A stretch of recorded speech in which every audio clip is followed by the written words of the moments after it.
राधे राधे प्यारे भक्तों, जय श्री हरि, जय माँ लक्ष्मी। प्यारे भक्तों, आप सभी को हमारे यूट्यूब चैनल रोहिणी ज्ञान में हार्दिक स्वागत है।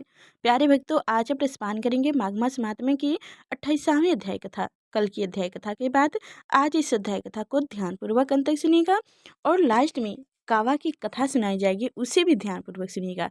तो चलिए पहले अध्याय कथा सुनते हैं।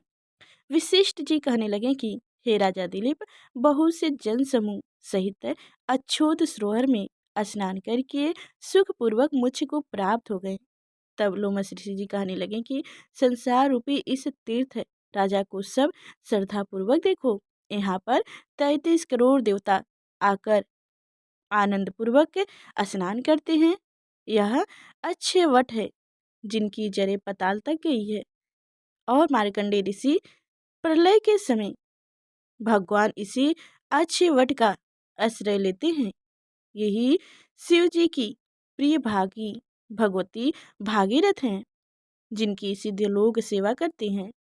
यह संगम या गंगा स्वर्ग के हेतु पताका है। इसका जल पीकर मानुष मुक्त हो जाते हैं। हे मुनि, सभी प्राणी इस नदी को यमुना से मिली हुई पाते हैं। इनका संगम बड़े पुण्य से प्राप्त होते हैं। इनके स्नान से जन्म जन्मांतर रूपी दयावन नल से कोई नहीं तपता, परंतु ज्ञान प्राप्त करके मुक्त हो जाते हैं। यहाँ पर स्नान करने से सभी प्राणी बिना ज्ञान के भी मुक्त हो जाते हैं। इसलिए ब्रह्मा जी ने यहाँ यज्ञ करने की इच्छा की थी। इसी संगम में भगवान विष्णु ने स्त्री प्राप्ति की इच्छा से स्नान करके लक्ष्मी जी को प्राप्त किया। जहाँ पर त्रिशूलधारी शिव जी ने त्रिपर दैत्य को मारा था और प्राचीन काल में उसी स्वर्ग से गिरी थी। तब स्वर्ग पाने की इच्छा से यहाँ पर ही उसने स्नान करने से नहुस कुल के राजा या तिन्ते वंशधरा पुत्र प्राप्त किया। यहाँ पर इंद्र ने प्राचीन काल में धन की इच्छा से स्नान किया था और माया से कुबेर के सब धन को प्राप्त किया था। प्राचीन काल में नारायण तथा नर ने हजारों वर्ष तक प्रयाग में निराहार रहकर उत्तम धर्म किया था।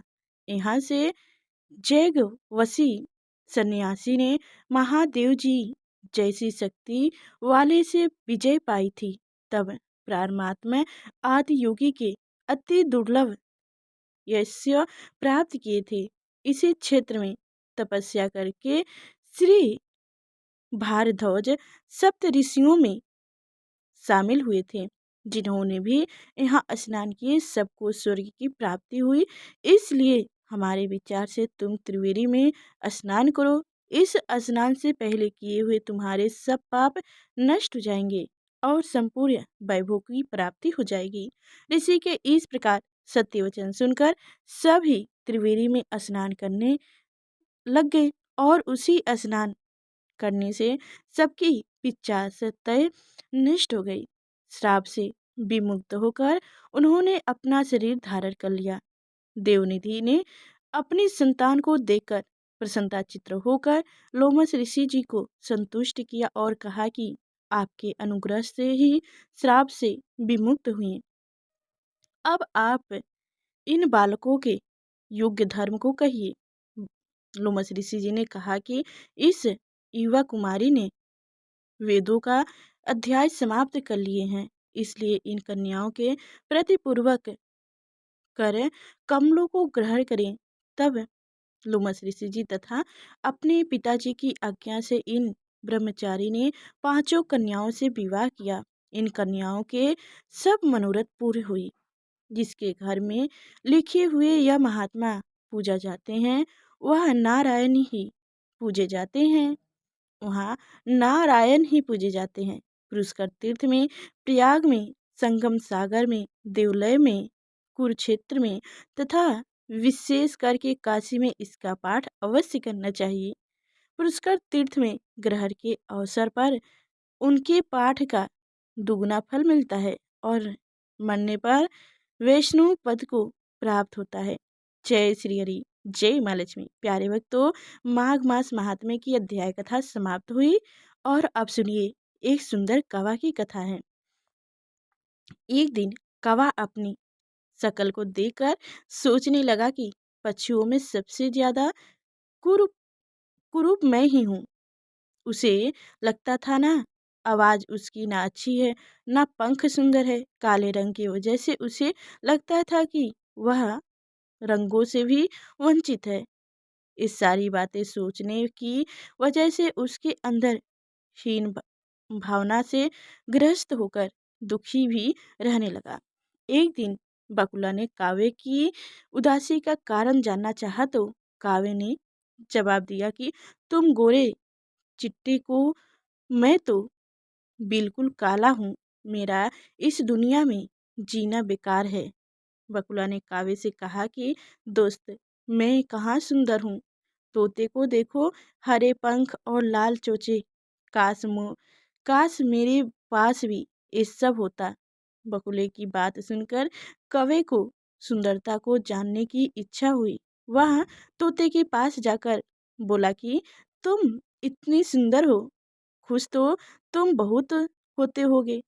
जवाब में तोते ने कहा कि मैं खुश तो था, लेकिन मोर को देखकर दुखी हो गया, क्योंकि वह मुझसे ज्यादा सुंदर होते हैं।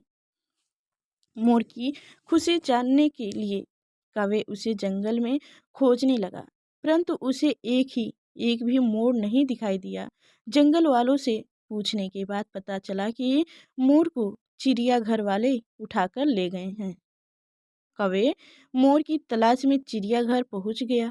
वहां पर उसने मोर से उसकी सुंदरता पर चर्चा करनी चाहिए, लेकिन मोर उल्टा रोने लगा। उसने कौवे से कहा कि ईश्वर का धन्यवाद करो जो तुम सुंदर नहीं हो, वरना पिंजरे में होते। कहानी की शिक्षा, कौवे को अपनी गलती का एहसास हुआ। उसे समझ आया कि ईश्वर की बनाई चीज पर सवाल नहीं करना चाहिए। जय श्री हरि। प्यारे भक्तों, आप सभी की हमारी कथा से क्या सीख मिली कमेंट में अवश्य बताइएगा।